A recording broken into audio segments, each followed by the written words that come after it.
guys, it's Jennifer from Live, Laugh, Love to Read.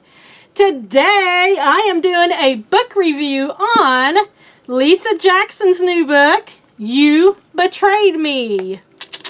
So I won this book on Goodreads. I won it quite a while ago. I completely forgot that I even won it. I think that they're pretty far behind on sending their books out because it actually says that when you go on to when you go on to enter the drawing, it says on there not to expect it anytime soon. To expect a delay. Anyway, I completely forgot that I won it, so I was so excited, and I finished it, and I'm giving it 4 stars. It was really good, and let's get to the synopsis, then we're going to talk about it. So it says, the Cahills of San Francisco are famous for 2 things: their vast wealth and the scandals that surround them. Murder, greed, deadly ambition. Some people will do anything to get and keep the Cahills' kind of money. Not that James Cahill wants any of it. He's tried to make his own way, less interested in a future inheritance than in his construction company, and enjoying the many women taken in by the easy charms of a handsome, soon-to-be rich, bad boy. So,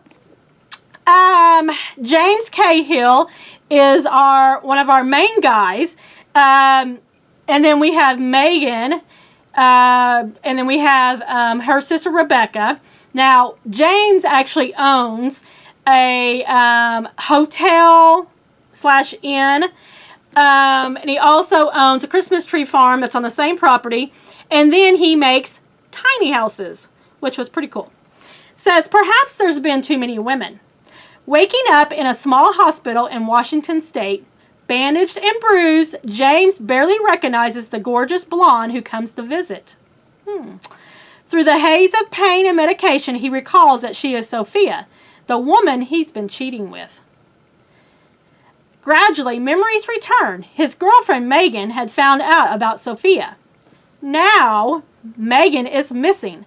Her sister, Rebecca, is hounding him, and police and reporters are asking questions too. James insists he has no idea what happened, yet he can't escape a feeling of dread. Meanwhile, in a locked room, a woman waits, trapped, petrified, and desperate. She thought she knew who to trust, but the betrayal can't imagine or can't remember may be the most terrifying weapon of all. Okay, so without giving any spoilers, so we have James. He's our main character. Now, like I says, he wakes up in the hospital. He has slight amnesia. He's got a head injury. Now, when he does kind of start getting his memories back, he remembers that Megan, who was his girlfriend at the time, found out he was cheating on her with Sophia. Now, he remembers the night that, and the whole reason the police are in on this is because Megan has been missing since that night. Now, the only thing that James remembers is that they had this big fight. She scratched him down the face, and he was trying to get her off of him, and he didn't want to hurt her because she's like really tiny, like 115 pounds, it says. And in the process, he falls down on the what do you call it? Yeah, what do you call it? The mantle, like the hearth, and he hits his head and gets knocked out. So his foreman finds him, calls 911, he goes to the hospital, blah, blah, blah. Now, in the meantime, Megan is missing. So, without giving anything away, the reason I'm giving it 4 and not 4.5 or 5 is there's a few things I didn't like. One of them is, it tells you right here, in a locked room, a woman waits, trapped, petrified, and desperate. So there's a woman in a tiny house, and she is being held prisoner there. Now, there's not very many chapters. I mean, I wanted more chapters on her, like her point of view and her reaction and her experience and stuff being held captive and all that. I wanted more, and there wasn't that much. And also, one of the phrases that the author uses quite often that was kind of getting on my nerves was, her body turned to water. So some things happen. There's two women. There's some things that happen, and they're very, very frightened. They're very, very scared.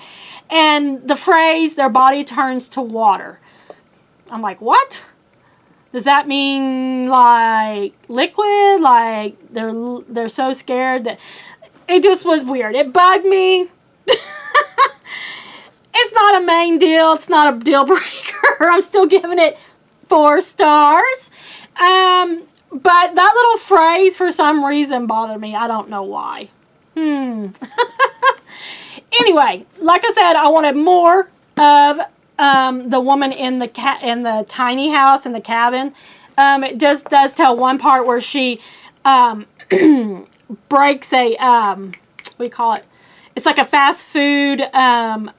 I'm guessing it's like the tray to like a TV dinner, because she breaks it and then she has like a sharp piece and she uses that in the bathroom to unscrew the towel bar that's on the inside of underneath the cabinet, and she's going to use that for a weapon.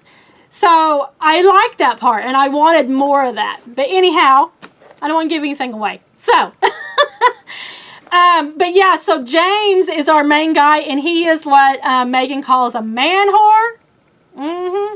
And another thing that the author says a couple of times, which is kind of funny to me, is that James was born with a silver spoon firmly between his teeth, I think is the phrase. That's said a few times, which I found kind of funny. But he is a hard worker. He's got these 3 businesses that he runs himself. And, I mean, you know, he's a hard worker. And he hasn't come into his money yet. He's got a trust fund and he can't have it yet. So, but women know he's a bad boy and he's going to be rich later. So they flock to him. They flock to him and he can't help himself. He flits. He flits to woman. He can't keep it in his pants. Because even when he's in a relationship, he still cheats. Yeah. Anyway, that's all I got. Oh, wait. Guess what? I'm going to give this away. So, this brand new book, 2020, Lisa Jackson, You Betrayed Me. I'm going to give this away to, let's see. Everybody that comments in the comments section, I'm going to put everybody's name in a bowl, and I'll let my niece pick it. Yeah, that's a good idea. I'll let my niece pick it. She's 6, and she's special needs. Hey guys, I just want to pop on here and say that the book giveaway is only going to be for U.S. residents. If you do not live in the United States, please do not enter this giveaway. Thank you. So I'll let her pick it, and there'll be a winner of this book right here, You Betrayed Me by Lisa Jackson. Are you excited? So don't forget to check back. Don't forget to like this video. That's part of it. You're going to like this video and subscribe and comment below if you want to be in the drawing. Okay? Don't unlike me and don't unsubscribe me, because I'll know. But make sure you do all those things. I'll put everybody's name on a piece of paper, put it in a bowl, let my niece, her name's Haley, I'll let her pick, and then I'll let you know who won the book. All right, that's all I got. Thanks, friends. I'll see you next time.